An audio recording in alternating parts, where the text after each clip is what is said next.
Nathan, Happy New Year. Happy New Year, my friend. Happy New Year, dude. We've had a hell of a year, but today we are not talking about what was, we are talking about what will be. That's right, baby. We're going to be talking about our predictions for 2015. So coming up next on the Fast Lane Car, what you can expect to see in the brand new year.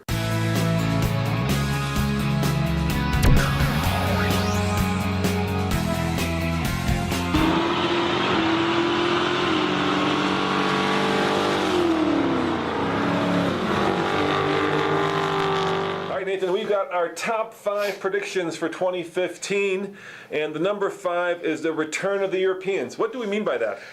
Folks, for those of you who are over 30 years old, you'll remember that Peugeot was here and Fiat was here, and then a lot of these car companies left, but now a lot of them are coming back. Fiat is back. Alfa Romeo is coming back. And technically speaking, Renault, who's connected with Nissan, is coming back. A lot of the vehicles they're sharing are making their way to the United States. So what we're predicting is a growth in the amount of vehicles that are coming to the United States, and partially due to the fact that there are rumors that the chicken tax may go away. And that chicken tax, for those of you who don't know, to make it very simple, is when vehicles were imported here, it was very expensive for people to bring them over here, and now it will be cheaper for them to bring them over here, possibly. Especially trucks. Especially trucks. Trucks and vans, that's what was affected by that. Yes.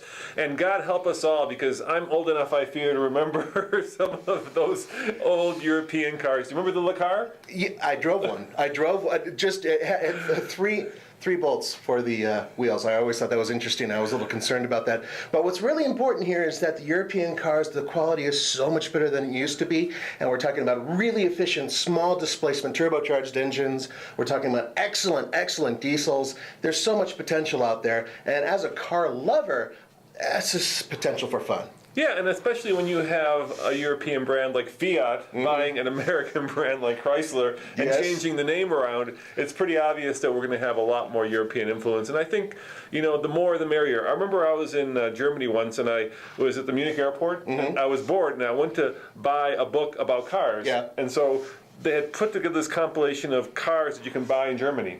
Guess how thick that book was, Nathan? Yeah, it was like that thick. That's how many cars you could get in Germany. And in America, we have the best market in the world, so we get all the good stuff, but the least choice in a lot of ways. Dude, it's so unfair. Europeans got all the good stuff and always the higher end stuff, or at least the faster stuff. They pay more for it. They do pay more, a lot more for it. And they pay a lot more for gas, but they get all those crazy, let's face it, Korean brands that we don't get. Yep, that's true. That's true. And actually some Chinese brands, which we won't have anytime soon. But the point is that the Europeans are coming back, and I think it's a good thing. And, well, you know, let us know below what you think. Number 4. Yes. More recalls. A lot more recalls. Absolutely. Now, for those of you out there who are unaware of what a recall is, it's very simple. If an automaker detects or sees something in their product that is bad or dangerous, they will recall their vehicle, bring it back, fix it, and give it back to you. Or they will be required by a government body to do that. Now, there's something very important about this. I think it's a very good thing, and I'll tell you why. Before, certain car companies would absolutely refuse to recall things and just basically wait until many people died or horrible things happened. Now, with the internet and with the advent of media being what it is today, they have to do recalls quickly, or else they're going to get absolutely screwed when it comes to what you guys buy. Yeah, I think people learned the lesson from GM with the ignition recall. Or Toyota. Or, yeah, that was another unfortunate one. And the cost of not recalling the car in terms of real money and public perception is so immense now that I suspect we're going to get recalls before cars are even... Before they're off the lot. You know, a lot of you guys make fun of General Motors because there have been so many recalls, and indeed, it is a little crazy, but at least they're doing it now, and they're making sure that their cars are safe, and they're doing it for you guys because they want your business, they want your sales, and they want to keep you guys safe because they don't want to lose $1 billion in a lawsuit.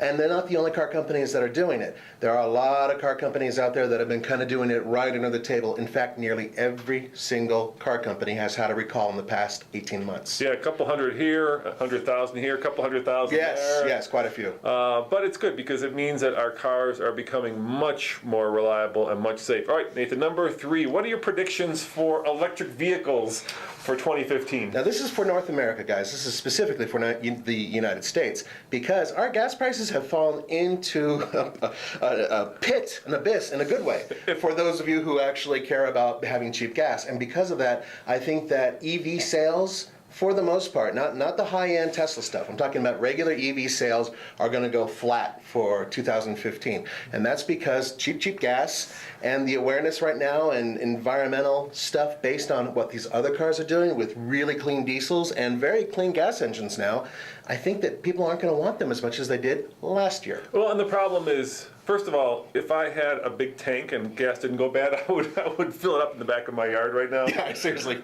But here's the problem. Let me ask you a question, Nathan. Yeah. How many electric vehicles are sold in America? Oh, I would say 100,000. No, not the number, just how many brands? Oh, how many brands? Yeah. 4. 11. 11. Yeah, there are 11 manufacturers. I meant to say 11. And how many of those do you think are sold across the entire country? The entire country? Yeah. 3. Exactly, 3. Yeah, the Nissan Leaf. Yes. BMW i3. Yes. And I forgot the third one. There's one more. Well, Tesla, technically. The Tesla, yeah. The Tesla, yeah, those are the only 3. And the problem really comes down to the fact that manufacturers have not jumped in with both feet into the deep end, right? They're selling these compliance cars which are only sold in California or some of the outlying states. Yeah. And if the manufacturers don't commit to it, if they only sell a handful of cars, I'm talking about a handful. I was talking to the guy at Nissan who's in charge of the Leaf, and I said, this was a few months ago, I said, how many Leafs have you sold altogether? And he said, 70,000. And I said, that's a lot for America. He goes, no, worldwide. 70,000 Leafs this year. And that's a drop in the bucket when it comes to the entire car market. So until the manufacturers decide to go all in on electric vehicles, it's still just going to be a marginal part of the entire picture of cars sold in the world. All right, number 2, Nathan. More turbos, more power. And smaller displacement. Exactly. Now, this is what we've been seeing, and it really did start, if you look at the past, say, 10 years, Ford was one of the first car companies with the EcoBoost to really devote the effort into, hey, we're going to take an engine, we're going to shrink it down, put turbochargers on it or a turbocharger on it, and we're going to produce as much power as a larger displacement engine, but get better gas mileage like a smaller displacement engine. And now almost every automaker is going turbo and going smaller. And there's a problem with that. It does give you better fuel economy unless you're into the turbo. In which case, turbos are thirsty. Turbos can be very thirsty. However, with the advent of direct injection and the fact that cars are much more computer savvy in terms of what's going into the system and how they figure out how much fuel they should dole out to each system, it seems like they're a little bit more efficient, and it's going to only increase from there. So hopefully, with better transmissions and everything else, we will be seeing more and more turbos. And being that we live in Colorado, over a mile above sea level, turbos are awesome. Yeah, but we've seen this trend before. In the 70s and 80s, after the fuel crisis, manufacturers started putting in turbos. The problem was twofold. One, they weren't reliable, so they would basically burn out. Yeah. And number 2, at some point, the pendulum swings one way in America, and it swings far, and then it swings the other way. And so what ends up happening is you've got all these small displacement turbos, and some manufacturer comes along and says, hey, don't you miss the big V8? Don't you miss that sound? Lexus did that just now. With the RCF. Yeah, exactly. And then the pendulum swings back to the big displacement engines again.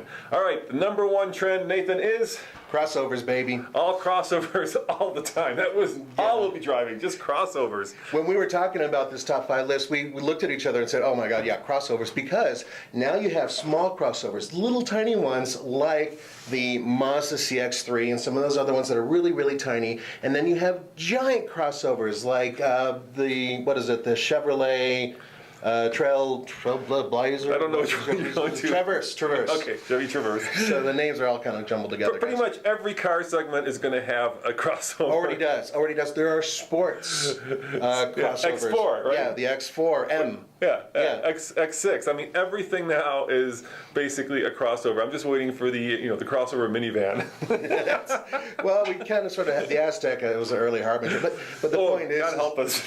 The point is that crossovers have really just jumped into the entire lexicon of North American buyers, and they love it. And not only North America, China. buying the hell out of crossovers. They love them too. Yeah, because let's face it, they're usually all-wheel drive, or they have an all-wheel drive option, so that means that they're much better in cold climates like here in Colorado. They tend to be taller, so Yes. they tend to see over other cars, and they tend to have the utility that people want. Yeah, And they're cool. And more room, and they're cool. Yeah. And, you know, some of them are really car-like, and some of them are really truck-like. And it's funny, I mean, think about it. They're simulating the feel of a car or a truck with these kind of half-breed weirdos, which is an interesting thing, and at the same time, it's something that is absolutely taking over the market. Go ahead and check. Look at every single automaker that has sold in the United States, and you will see that they all have a crossover. Even Tesla's working on a crossover. Yeah, forever. They've been doing it for like the I know, last 200 seriously. years. Yeah. All right. And being TFL, we always like to give you a bonus. That's right, baby. And so the bonus is this, Nathan. Pony cars. That's right. Pony cars are red hot. And we're talking about Camaro, Mustang, and Challenger. And, you know, with the Hellcat coming out, they just blew everybody's mind with 707 horsepower, and in the Charger at least, a 200+ mile per hour top speed. And now we've got the new Mustang, which did the turbo thing, right? Yep. Went small and put turbos into the thing, and now we've got the Camaro coming next. So Yeah. it's a great time if you're a muscle pony car kind of guy or gal. I mean, think about it. Vehicles that are putting out 500, 600, 700 horsepower that are able to get on the highway over 20 miles per gallon. It's Now, crazy. If you told somebody from 30 years ago, oh yeah, cars will be doing that, they would have thought you were nuts. And look where we are now. It's a wonderful time to be a car freak. Exactly. So we are living in the glory time of the internal combustion engine, especially when it comes to big ruddy V8s, and I am just happy to be a part of this. Me too. Guys, you're going to see so much footage of this stuff because we're going to do everything we can to get our hands on every pony car we can. Like flies on, you know what? That'll Yep, be that's us. right. That's us. Well, Happy New Year, guys. Thank you very much for all of our patrons for subscribing to TFL, and of course for watching. We're growing, and we're there because of you. Thank you, guys. So thank you, guys. Happy New Year, and once again, a new video every day. Man, we are crazy. How do we do that, Nathan? We do it because we're just crazy. No, we do it because we love cars. That's what we do. Ciao. See ya.